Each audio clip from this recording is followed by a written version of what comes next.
Well, clearly, that is not Mr. Alwan Al-Hassan who will be, or Alwan Hassan who will be expecting, or who is on the program with us this morning. You'll be seeing his face shortly. But those who understand the proverb of palm wine used in that particular explanatory video have started to explain to me that, indeed, the taste of palm wine differs from season to season. In the rainy season, it's different. In the dry season, it's different. So we're going to be digging into what precisely has changed in the taste of the PDP as a political party. This morning, we're joined by Mr. Tajuddin, Honorable Tajuddin Yusuf, a 3-term member of the House of Representatives and a member of the People's Democratic Party. We also have with us in the studio Alwan Hassan, who is also a chieftain of the APC. Gentlemen, welcome to Sunrise Daily this morning. Thank you. Good morning. Now, I want to, start with, let me start with you, Honorable, because you are the one telling me about how palm wine changes and why that proverb was appropriate. Tell us, what precisely has changed in the taste of the PDP? A lot. The most fundamental thing that has changed is in 2023, we deviated from our fundamental principles of zoning presidency. If you remember, in 2014, the agitation was that Yar'Adua didn't complete his third term and Goodluck Jonathan has taken over, and to them, to a lot of people, he was eating to the term of the North. About 5 governors, led by prominent Atiku Abubakar and everybody, walked out of a convention in Eagle Square. That was the beginning of PDP's crisis. So, in 2019, most of them are returned back, Atiku, Tambo, what have you. In line with that principle, the party zoned presidency to the North, so as not to fall into what happened before. Atiku emerged. 2023, it is natural I should have gone back to the South. But because some cleavages and interests who felt they had this, the capacity to sway, they made sure, I was at the meeting, they made sure there was no zoning. And I remember I was saying, if we don't zone, we will regret this. Because today, in Nigeria, politics cannot be separated from religion and ethnicity, for now. We might get there later when those two take back seat, but for now.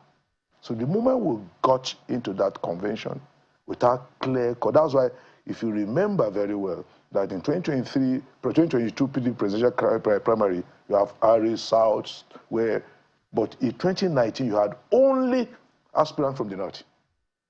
So going to that, and we find ourselves where we are now. So what you are seeing is the fact that after the election, those cleavages and interests began to start a group for the next election. If you observe, PDP governors have been coming together to hold meetings regularly and what have you, but I can tell you, they are not funding the party the way they are holding meeting. By implication, they feel that, a lot of people feel that, we'll cook this soup, make this party relevant, what have you. Somebody will come because primary elections are done by delegates and what have you. But because of the number of states in certain sections of the country, it is very easy for someone to pick the ticket. So they have, okay, 2015 to 2019, we work this party. This man came, picked the ticket, arranged it. 2023. So this is the first time in about 10 years of PDP in opposition where governors are not actually funding the party. So PDP is going through one of the worst political journey of his life. And unfortunately, we're now going to self-inflicted issues again. Secretary issue, no secretary. It is clear. Secretary of the party is elected at a convention. If you want to remove him, wait for convention or find the appropriate organ of the party to remove him. He just sat somewhere and say you announce another person as secretary. Supreme Court came with a clear position. You are still going, governors met and say, we do not recognize. So by implication, maybe what happened yesterday in Delta, maybe some of the governors consciously allow this crisis to continue to find a justifiable ground to move. Because anytime I look at it, how could you now, after Supreme Court judgment, you are now directing the National Working Committee of the party to ask the Deputy Secretary to act? Are you not, will the other man agree? So by implication, you are extending the frontier of the crisis. So, and I tell people that if you have 1 year to major primaries, and you cannot put your act together, because National Congress of PDP, Congress of PDP will be in October or November. So why changing the secretary now when you can go to convention and elect it? You do a new zoning. Why don't you just wait? Their tenure will expire. So by implication, what I'm trying to say is that I'm listening, but you know, I'm still not getting the reason why a very important state, you know, like Delta State, because indeed, while the national PDP might be having its own challenges, the parties, the political party at the state level, you know, which is usually led by the governor of a state, oftentimes seem to hold their grounds pretty firmly. They have held it in opposition now since 2015 when they lost. So what precisely has now changed in this, in the taste that is now, you know, seeing the defection of an important state like Delta State? a state that produced the first presidential candidate of the party. Indeed. In the last election. I think we should ask them. I will not be, because I assume naturally that the vice presidential candidate of the party in the last election should be the father of the present leadership of the state in Delta. Yeah, so what... if you find himself there, by implication, it shows that, I don't want to go there, but the truth of the matter is that the man has been having a presidential candidate in PDP for some time. One of the reasons we have these challenges. Let me come to Alwan, because some people have said that what is happening with the PDP has been orchestrated by the APC, and that what they're seeing are, you know, clear signs of blackmail, subtle blackmail that is being, you know, passed across to the governors, and so they feel arm-twisted and seem to have no option than to, you know, capitulate to the demands of the APC. I don't know what you mean by that, Maope, but could we also say what is happening to the APC is being sponsored by the PDP? Malam Nasru El-Rufai just left the party. Could we also say somebody is sponsoring Malam Nasru? How much can you give Malam Nasru? The parties have issues. The thing here is the South-South is evolving in politics more than maybe the South-East, I would say, because the South-South literally own the PDP, and as it is today, it's dividing itself into two. The biggest, the strongest opposition, and half of it goes to the ruling party. So it's an evolution. Do you see it as an evolution? You've given the instance of Malam Nasru El-Rufai, but, you know, within the APC, someone would say he's not exactly holding any political position. He's not an appointee. He's not an elected official at the moment. So there are questions as to why an elected official of the PDP, of a strong state like Delta State, will want to defect to the APC, especially a state that also produced the vice presidential candidate so what they will be in the saying, last elections. What they will be saying is we paid him money. Who can pay Delta State government money? A state government that makes nothing less than 80 billion naira in a month. No, they're not saying you paid money. So what is it that will motivate them with, that will make them come into the APC? Nothing. Some people are. We have our politicians on ground in Delta, and we had no issues with political structure. We got more than, I think, 30% in Delta presidential elections. The PDP won the state, and now the PDP has decided to join the ruling party. Was it Labour? Labour Party won in the presidential election. The presidential, oh, okay, yes. okay. It was a very close margin. So, but we had, no, I said the PDP won the state. The gubernatorial elections, yeah. So that's what I mean. So, but nobody needs to tell anybody that there is chaos in the PDP, and that PDP has gone into extinction. Nobody needs to tell you. Even my brother here is telling you that he's hopeless about his party. Yes. Is that true? He cannot explain of an extinct party. Absolutely, because he cannot explain what is happening in his own state. You know one thing about success and victory, it gives you this larger than APC was not existing before. There was a time that almost every governor moved to PDP.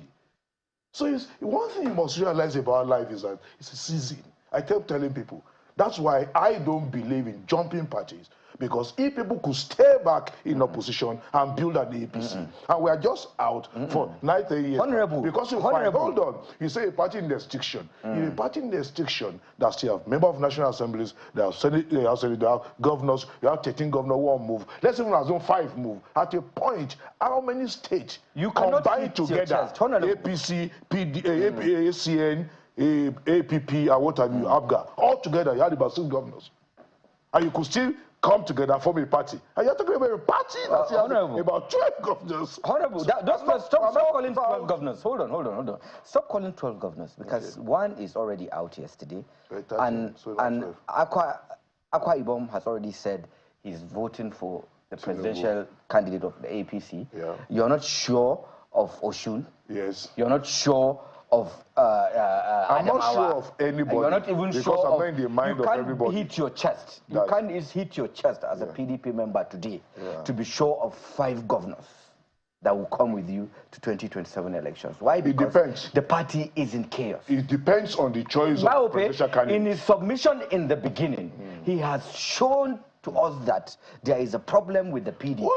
And it's not trying to change. What I'm saying, the question I was asking is whether that problem has been orchestrated by the APC. Were we the ones that have been sponsoring Atiku to become flag bearer in the PDP? That's one of his issues.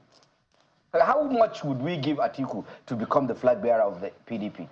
That's one of his biggest issues. And Atiku is contesting 2027, unless he does not leave. If he breathes, he's going to contest and he'll take the ticket. Do you agree with and we'll defeat him? As for taking the ticket, I don't know. But I will not support him. As for getting the ticket, I don't know. And I agree. I will not sit here. I was asking him if the APC was responsible for your woes. You agreed that partly they are. No. How? No. They're not? No. They are you don't blame them. You don't blame them at all? I gave you a background. Yes. I gave you a background of 2014. Background. I came to 2019 and 2023.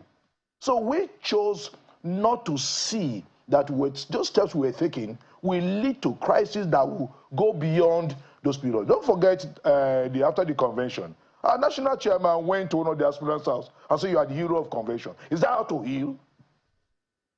Is that how to heal? So there are consequences for action. When you do things, there are consequences. I don't blame APC.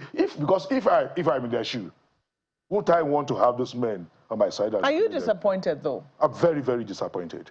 I agree to that. I'm very, very disappointed. And we are impressed. Because we saw these things coming. And they are still pushing. That's why I told you that look at the meetings that governors are holding. Look at the things that... Where do the governor have such power, governors have power to be telling national committee? Because you know the party does not recognize governors forum. That you now meet and give instruction on what to be done. So the moment you go into those things, you are opening doors for crises that you cannot. Because one thing about crisis is that you know how it starts, you don't know how it ends. So it's for people to realize that, hey, this party is bigger than me. Suspend your ambition. If I have my way, I would advise the former Vice President Atiku, leave PDP ticket. Let it go to the south. Even if we don't win presidential election, we will have been seen as going back to our original, modus operandi, where party position are zoned. And so every part, because the South Side, let's look at the South Side and Southeast, who have been reasonably the bedrock of PDP. You just come and pick ticket. People will start losing hope. They feel that because every desire of everybody is to get to the peak of their career. If they now realize that because of number that come from one section in primary election, they cannot get the ticket, they get frustrated. Well, I do have more questions, but let's quickly go to Lagos, because I know that Ayo is also, wanting to get in. Ayo. Well, thank you, Markwe. The question you asked, Markwe, of the Honourable now is what I'd like to piggyback on, perhaps differently. Honourable, I mean, it's been about 6-7 years now since this issue began solidly. I mean, if you back up from 2019, now you also said the crisis began some 10 odd years ago. So, given the progressive degradation, so to speak, of the PDP, are you saying the PDP is dead or dying?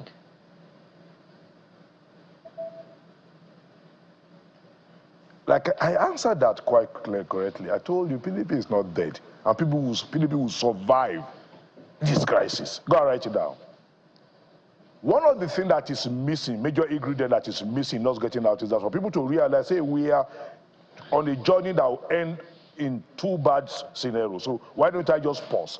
But when you still feel that you are the all in all, no matter what happens, when you get the ticket and what have you, you are okay. You are not bothered with the consequence or the result of the tickets. So PDP will not die, will survive it. But we might not be able to make the kind of impact we desire to make now. And that's why I've been telling people, when they say leave PDP, come and just say, where am I going? At a point, ACN has only Lagos. ABGA had only maybe Imo. APP had CPC had Abia State. And together in 2013-14, they came together for an APC. When they were challenging PDP, they were having about 7 or 8 governors, until 5 governors of PDP joined them.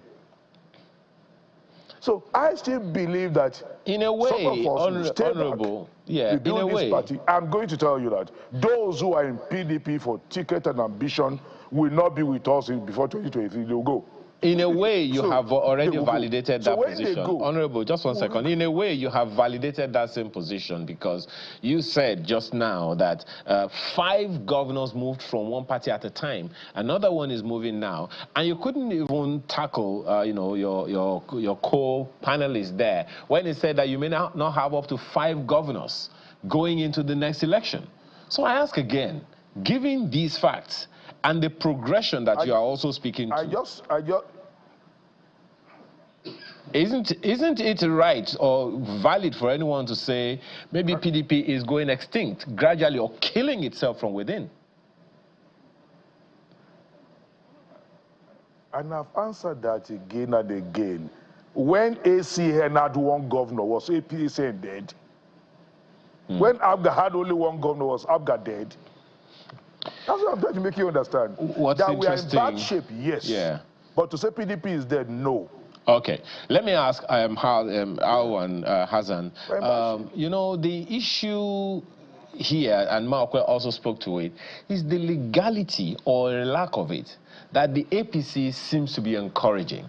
The Supreme Court is not fazed, is unabashed about what happens when a political party defects.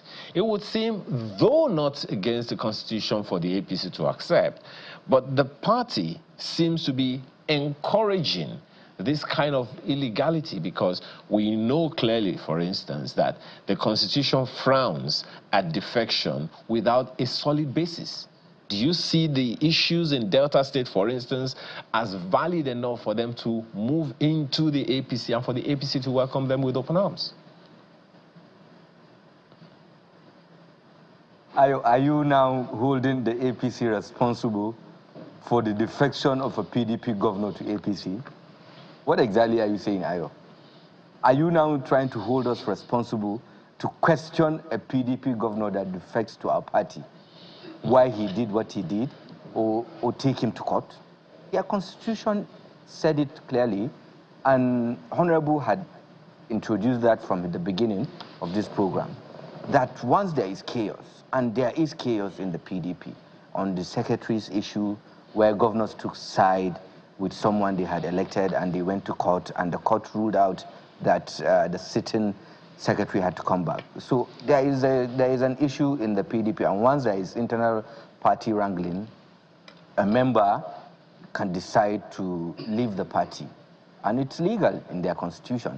So I don't even need to delve into that, Ayo. I really don't know why you're holding me responsible to sanction. I remember, if you remember, Mr. Hassan, I remember, just one second. We're receiving him with 2 hands. Just 1 second. I remember Comrade Adams Oshiomhole saying at some point that any politician coming from other political parties, and I think he was talking about the Edo State at the time, he was saying that, look, some people are not welcome. And he was saying that even some that are welcome cannot just come and take over anything. They cannot hold any valid position in the party. So given this import, so to speak, from the PDP, that has been progressively happening, and you're also saying that there is likelihood of some other governors, that's what you are saying, so to speak, that there are some people that may also be joining. What will be their position? Are you going to collapse the party structures to welcome these people and give them preference over others? To have congresses and a convention, and that will determine it. I'm not the person to determine who takes over the structure. There will be congresses and there will be convention. So what are the likely consequences or fallouts of this, given that, as you said, you're welcoming them with open arms?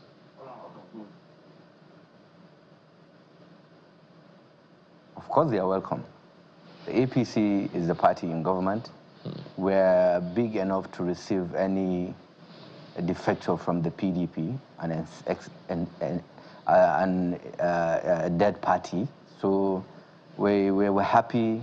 We're opening hands for every other PDP governor that is aggrieved and sees that there is no future in the PDP. Did you just say that the PDP is dead? We're huge enough to carry the whole country. It is. Honorable doesn't agree with you. He cannot win an election again. Hello. So, but what do you say about this? What do you say about this? With the chaos and the crisis happening in the PDP and its governors leaving, not just a governor, Delta State governor, one of the biggest states of the PDP has left the party yesterday. What can you say about that? But Honorable does not agree with you. Honorable, go ahead.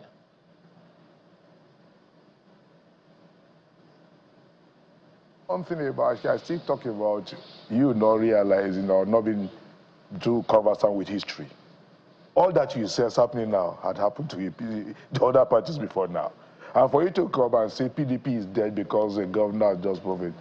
For political, jags and punches, it might be good. But I pray God spare our life. We'll come back later in life, you will know. For now, ideally, it should have been APC versus Nigerians in this election. But there must be a platform. Because the Constitution does not allow independent candidature. There must be a platform. Structure are needed. You are not popular, because the fact that you are popular is not enough for you to win election. Cleavages must come together. That's where the PDP has failed so far. Okay, just one last question. The opportunity of having a solid ground.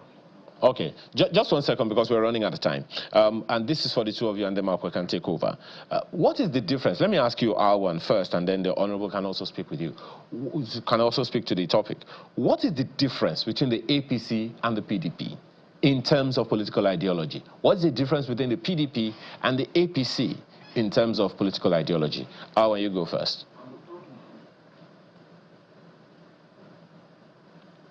I don't know about the PDP, but I know that the APC is a progressive party.